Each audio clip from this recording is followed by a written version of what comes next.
نحمدہ ونصلی ونسلم علی رسولہ الکریم اما بعد اعوذ باللہ السمیع العلیم من الشیطان الرجیم بسم اللہ الرحمن الرحیم فلما نسوا ما ذکروا بہ فتحنا علیہم ابواب کل شیء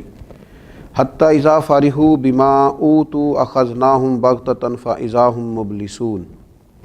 صدق اللہ العظیم۔ اللہم صلی علی سیدنا و مولانا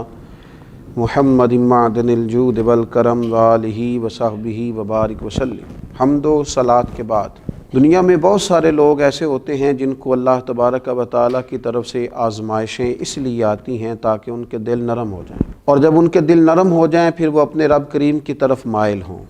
پھر وہ اللہ تبارک و تعالیٰ کی بارگاہ کی طرف رجوع کریں، وہ استغفار کریں، اپنے رب کریم کو منائیں۔ لیکن بعض اوقات یہ بھی ہوتا ہے کہ جب اس طرح سے لوگوں کے دل نرم نہیں ہوتے تو پھر اللہ تعالیٰ ایک اور آزمائش میں اپنے بندوں کو بعض اوقات ڈالتا ہے، اور یہ بہت بڑا روحانی مرض ہوتا ہے۔ لوگ یہ سمجھ رہے ہوتے ہیں کہ شاید یہ تو بڑے انعام و اکرام کی بارشیں ہو رہی ہیں، لیکن یہ بھی اللہ کی طرف سے آزمائش ہوتی ہے۔ اللہ تعالیٰ پھر نعمتوں کا دروازہ کھول دیتا ہے، کشادگی کر دیتا ہے، وسعت کر دیتا ہے،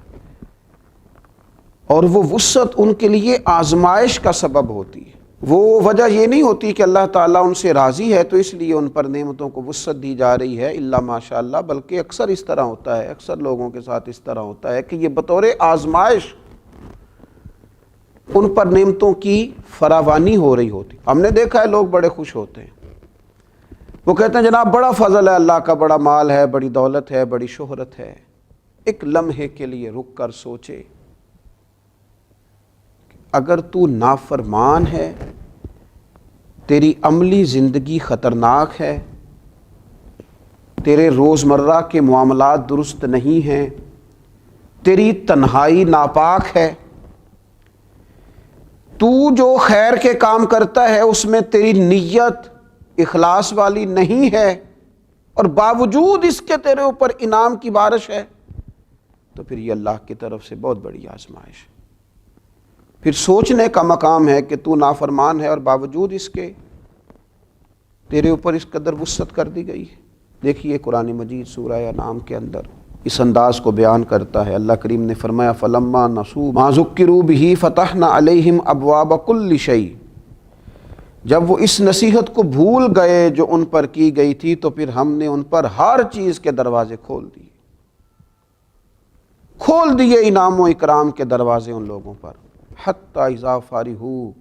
بما اوتوا اخذناہم بغتۃ فاذا ھم مبلسون، اور جب وہ ان چیزوں پر خوش ہونے لگے جو انہیں دی گئی تھی تو پھر اچانک ہم نے انہیں پکڑ لیا اور وہ نا امید ہو کر رہ گئے۔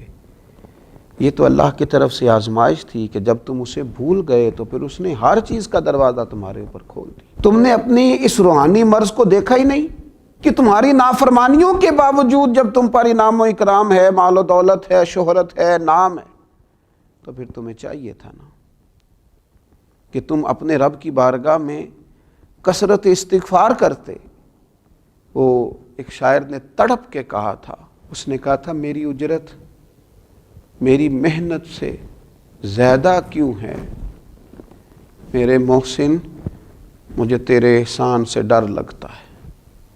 اتنی تو محنت نہیں ہے جتنی اجرت ہے۔ اس روحانی مسئلے کو سمجھا جائے، یہ گہری بات ہے، اس پر غور کیا جائے، کہیں ایسا نہ ہو کہ وہ مقام آ جائے جہاں خدا معاف فرمائے وقت پکڑ کا ہو، اچانک پکڑ کا وقت آ جائے۔ یہ دیکھیے مسند احمد میں حضرت عقبہ بن عامر رضی اللہ تعالیٰ عنہ کی روایت مروی ہے، فرماتے ہیں کہ نبی اکرم صلی اللہ تعالیٰ علیہ وسلم نے فرمایا جب تم یہ دیکھو کہ اللہ تعالیٰ بندوں کو ان کے گناہوں کے باوجود ان کے سوالوں کے مطابق عطا فرما رہا، جو وہ مانگتے ہیں انہیں ملتا جا رہا، اگرچہ وہ نافرمان ہیں، ان کی زندگی کی جو کتاب ہے وہ رب کریم کی فرما برداری سے پر نہیں ہے نافرمان، لیکن انہیں ملتا جا رہا ہے، ملتا جا رہا ہے، اور سوالوں کے مطابق ملتا جا رہا ہے، جو مانگتے ہیں دیا جا رہا ہے۔ تو حضور فرماتے ہیں یہ صرف اللہ تعالیٰ کی طرف سے ان کے لیے ڈھیل ہے، جس تو استدراج ہے، ڈھیل ہے ان کے لیے۔ پھر آپ نے اسی آیہ مقدسہ کو تلاوت فرمایا اور فرمایا یاد رکھو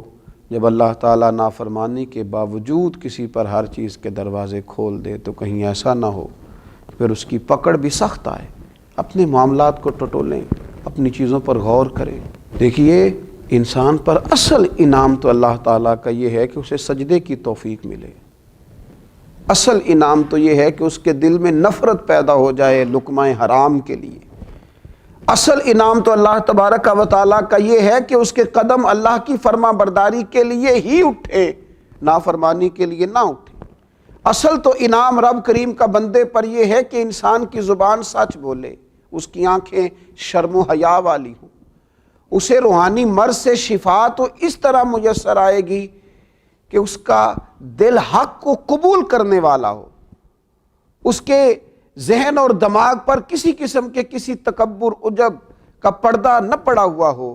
اصل تو اللہ کا انعام یہ ہے، اصل تو اللہ کا انعام یہ ہے، اصل تو اللہ کا انعام یہ ہے کہ دل دروازہ رسول کا گدا ہو، رسول رحمت صلی اللہ علیہ وسلم کی محبتوں، حضور علیہ السلام کی غلامیوں کا شیدا ہو، نبی پاک علیہ السلام کی طرف اس کا قلبی میلان بڑھتا ہو، زبان پر درود و سلام جاری ہوتا ہو، سنت اور شریعت کے ساتھ ظاہر اور باطن آراستہ ہو، نبی پاک علیہ السلام کی محبت کی دولت اسے نصیب ہو۔ مجھے بتائیے کتنا مال تھا سیدنا بلال حبشی کے پاس، کتنی دولت تھی حضرت سلمان فارسی کے پاس، کیا اثاثہ جات تھے حضرت مقداد کے، لیکن یہ دنیا کے امیر ترین لوگ تھے،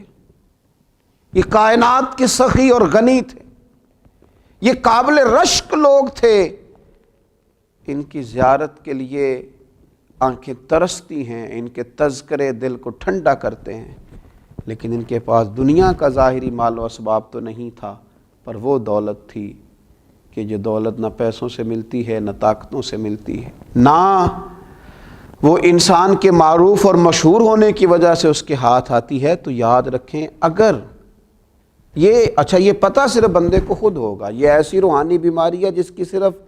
متعلقہ شخص کو خبر ہوگی، جس کے ساتھ یہ بیماری لگی ہوگی صرف وہی جانتا ہوگا، من نانم کے من دانب، کہ اگر اللہ کی نافرمانی کے باوجود اللہ کے انعامات کی کثرت ہے